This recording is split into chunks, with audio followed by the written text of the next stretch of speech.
Merhaba sevgili arkadaşlar. Herkese hayırlı akşamlar. Bugün 6 Ağustos Cumartesi Saratoga Amerika yarışları için karşınızdayım. Sizler de hoş geldiniz. Evet arkadaşlar, bugün Amerika'da dün akşam zaten normal programda da bu Amerika yarışlarını biraz ön plana aldığımızı söyledim. Gerçekten bugün birbirinden zevkli ve çekişmeli yarışların olduğu bir program var. Yine Avrupa'dan da sayılı at sahiplerinin de atları burada koşuyor. O yüzden güzel bir program olacağına inanıyorum.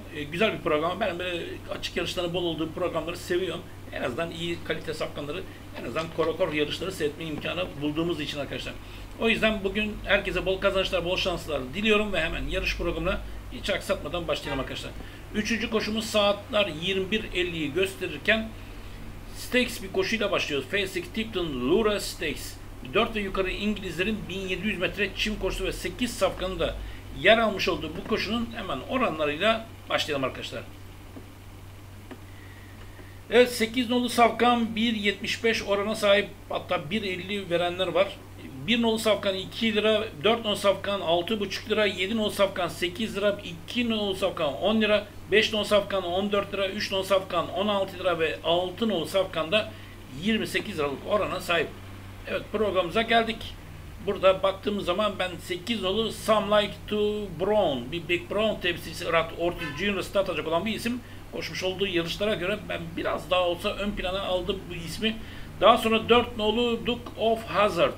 Villapa de Vega temsilcisi, oldukça güzel bir orijine sahip Jose Ortiz de, yani Irat Ortiz'in kardeşiyle start alacak olan bu safkanda yine güzel performansa sahip bir diğer isim. Tabi bu iki kardeşin arasına bir Chet Brown arasından olan bir nolu Public Sector, bu Kingman temsilcisi Flavio Prata, oldukça başarılı ve performansı olan bir isim. Açık yarışların gerçekten vazgeçilmez ismi. O yüzden bir nolu safkanı yazıp Flavio Prata bu aya 8-4-1'i bence hiç ayrımsız üçünü yazıp geçebiliriz.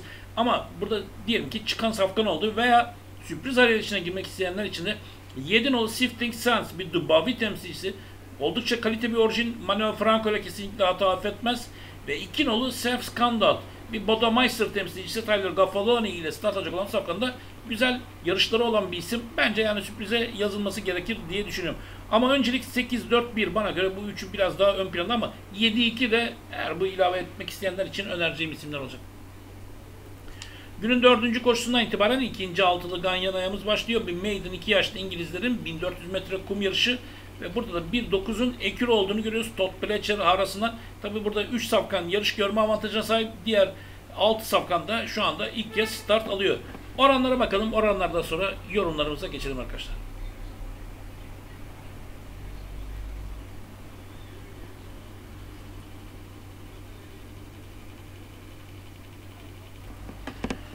Oranlarımız şu şekilde. 9 nolu safkan 2,5 lira orana sahip. 2 nolu safkan da aynı şekilde 2,5 lira orana sahip. 1 nolu safkan 5 lira. 3 nolu safkan 5 lira. 6 nolu safkan 7,5 lira. 5 nolu safkan 10 lira. 4 ve 8 nolu safkanlar 16 lira. 7 nolu safkan da son sırada 33 lira orana sahip. Evet, günün ikinci altılı ganyanın ilk ayağı biraz zorlu geçmeye gözüküyor ama bana göre 2 nolu The Sun, bu Gun Runner temsilcisi Tyler Gaffaloni ile start alacak olan safkan üçüncülüğü oldukça iyi bir yerden Churchill Dow'dan yarışı koşmuş. Orada zaten bayağı üst seviye safkanlar genelde oluyor. Oradaki üçüncülüğü bana göre çok değerli. Burada yarış görme avantajıyla hem de güzel bir üçüncülüğüyle bence burada da favoriliği hak ediyor. 9 nolu Point Proven ekürü avantajına sahip. Her iki ekürü de bana göre hazır kıta ve bayağı da pahalı satın alınan taylar arkadaşlar. Bunu da söyleyeyim. Her iki ekürü de çok ön planda. Bir de 3 nolu Perform, bir Good Magic temsilcisi de bu safkan Kendrick Carmocho startını yine görmüş olduğu yarıştaki güzel ikinciliğiyle ön plana çıkan isim. Yani 2-9-3 bana göre diğer taylara oranı biraz daha ön plana çıkan isimler, ama burada da ilave etme geri duyanlar için, çünkü haklı olarak burada gerçekten 0 kilometre safkanlar ekstra yarış koşabilirler. Zaten kalite isimler bunlar, hepsi de boş safkan değil. O yüzden ilave etmek isteyenlere 6 nolu Rocket Khan, bir Inton Bishop temsilcisi Junior Alvarado ile 4 nolu Arthur Pride, bir Tapit temsilcisi o halde Rosario ile start alacak olan bir isim, yine ilk kez start alıyor şanslı arasında. 5 nolu Watford, bir Coelet Road temsilcisi ve Godolphin ekürüsüne ait Manuel Franco ile start alıyor ve 8 nolu Ola Zabal, bir Bolton temsilcisi Javier Castellano ile bana göre yazılması gereken diğer isimler. Ama önce 2-9-3, daha sonra 6-4-5-8 yazıp bu ayağa geçebiliriz arkadaşlar.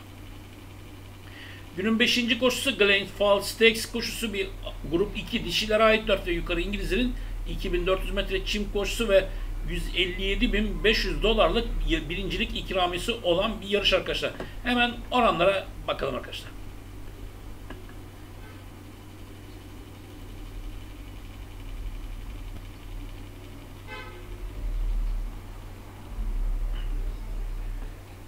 Oranlar şu şekilde. Altınoğlu Safkan 8/13 bayağı yüksek bir orana sahip. 0.5 gibi herhalde o civarlarda bir orana sahip. Hatta biraz daha o civarda. 2 nolu Safkan 2 lira, 3 nolu Safkan 8 lira, 1 nolu Safkan 10 lira, 4 ve 5 nolu Safkanlarda 33 liradan başlayan oranlara sahip. Geldik programımıza. Evet, günün önemli koşullarından birisi olan bu grup 2 dişilere ait yarışta ben de 6 nolu Warlike Goodness, bir English Channel temsilcisi o halde Rosario Statan Safkan'da yani göstermiş olduğu performansa göre bu grubu geçmesi bence en normal sonuç olur. O yüzden benim bugünkü Banco Liman'ın altın o Warlike Gotes olacak. Rosario ile. Günün 6. koşusuna geldik. Şartlı 3 ve yukarı İngilizlerin 1400 metre kum yarışı ve 10 safkanında yer almış olduğu bu koşunun hemen oranlarına bakalım arkadaşlar.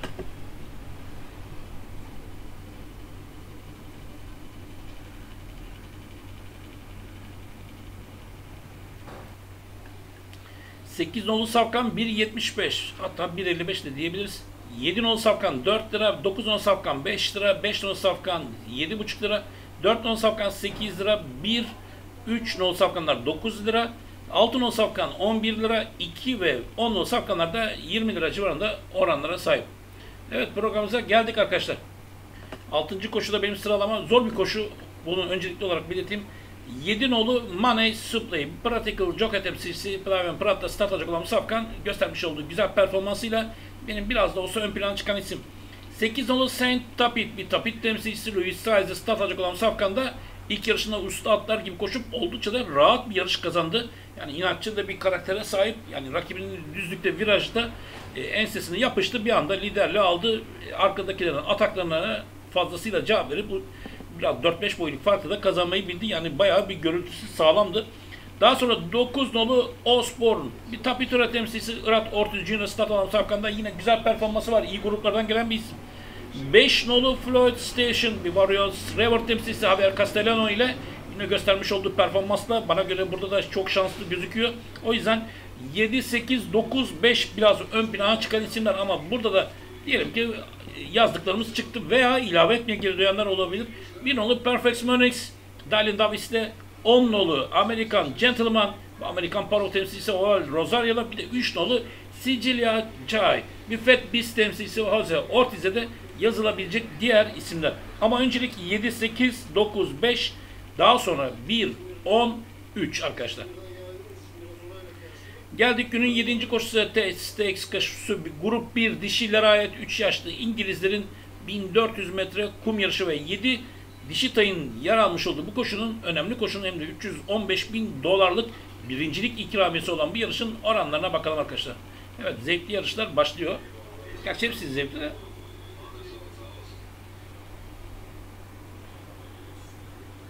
Evet, 1 nolu Safkan Matereya 2/5 gibi, 0.4 gibi orana sahip. 6 nolu Safkan 7 lira, 3 nolu Safkan 10 lira, 4 nolu Safkan 11 lira, 5 nolu Safkan 9 lira veren var, 11 lira veren var ve 2 nolu Safkan da 25 liralık orana sahip.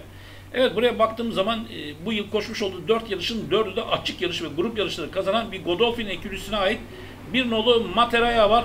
Flavien Prat da bana göre de kazanmaya çok yakın, en azından bu rakiplerin arasında. Ben büyük ihtimalle bu safkanın potayı önde geçmesini bekliyorum. Benim bugünkü çok güvendiğim safkanlardan birisi de 1 nolu Matereya olacak. Benim yine bir banko adayım. Ama diyelim ki çıktı yarıştan veya başka yerde tek, çünkü birkaç tane daha alternatif tek adaylarımız var. Yani onları tercih edip bunun yanına ben rakip yazmak istiyorum dersen, bana göre en ciddi rakip konumda şu anda bir Kozan temsilcisi olan Altınolu Hot Peppers Louis Saiz'de bana göre göstermiş olduğu performansla en ciddi rakip gözüken isim. Yani ben de en az birkaç adım da olsa ön planda ama rakip istiyorum derseniz de Altınolu Safkan'ı önerebilirim. Günün 8. koşusu White Nail Stakes, bir grup 1 4 ve yukarı İngilizlerin 1800 metre kum yarışı ve 1 ve 6'nın ekili olduğu 630.000 dolarlık birincilik ikramiyesi olan bir yarışın hemen oranlara bakalım arkadaşlar.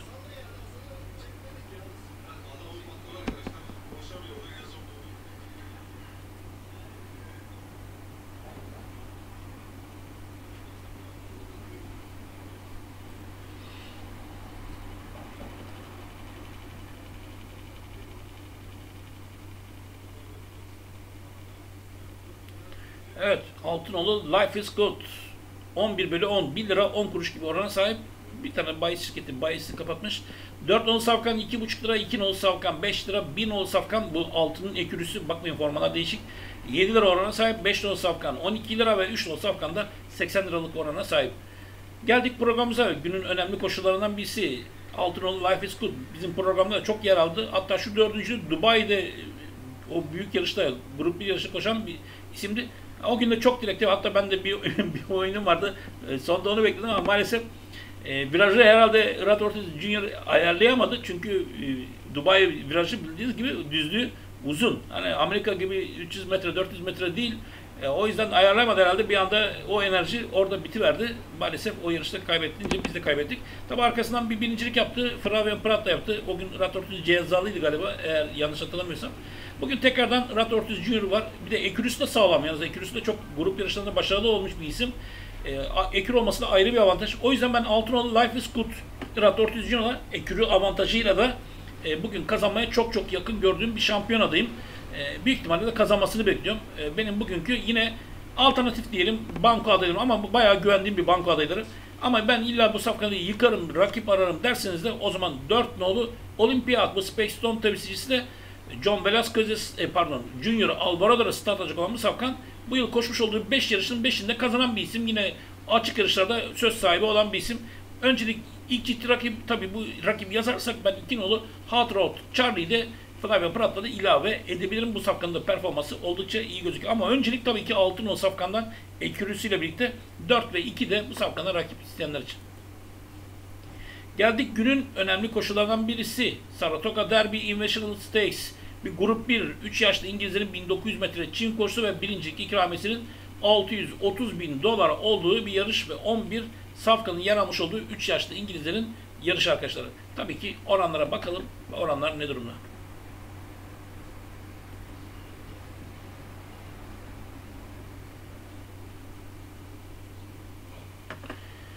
Dört nolu safkan 2,5 lira, 6 nolu safkan 3 lira, 10 nolu safkan 3 lira, 3 nolu safkan 6 lira, 9 nolu safkan 7 lira, 7 nolu safkan 12 lira, 8 nolu safkan 14 lira, 2, 11, 1 de 25 liradan başlayan oranlara sahip arkadaşlar.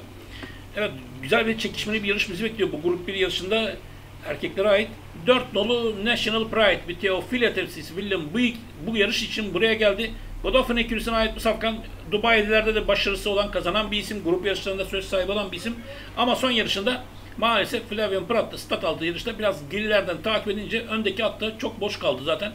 Düzlükte zaten aldığı avansa da yarışı kazanmayı bildi. Ama tabii 4 ikinci oldu ama hemen kafa burun dibinde de bir sürat vardı.